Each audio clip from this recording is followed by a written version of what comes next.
Hi there. Today I'm going to show you how you can easily apply a promo code to your Virtuance order. The first thing you'll need to do is go to checkout and go through the first 5 steps of the checkout process.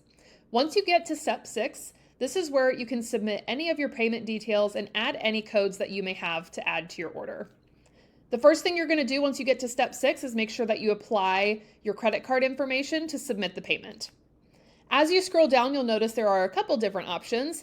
You can add any referral credits that you have to your order. You can also add any volume credits that you may have already previously purchased to apply to this order as well. Once you get to the bottom section here, you'll notice that it is labeled for promo codes. You can easily type in the promo code you want to use on this order.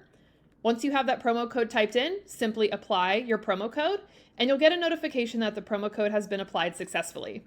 Additionally, you will be able to see that the promo code has been applied successfully under the My Cart section on the right side of the screen. You'll be able to see the section where it says discounts and where whatever promo code you typed in has been applied to your order and how it has changed your total order amount. And that's it. That's all you need to do to submit a promo code to apply to your Virtuance order. Once you have this all ready to go, simply hit the next button at the bottom right hand of your screen, and that will take you to the final process of finishing your checkout and getting your order submitted to our team so that we can effectively ensure that we deliver everything you need.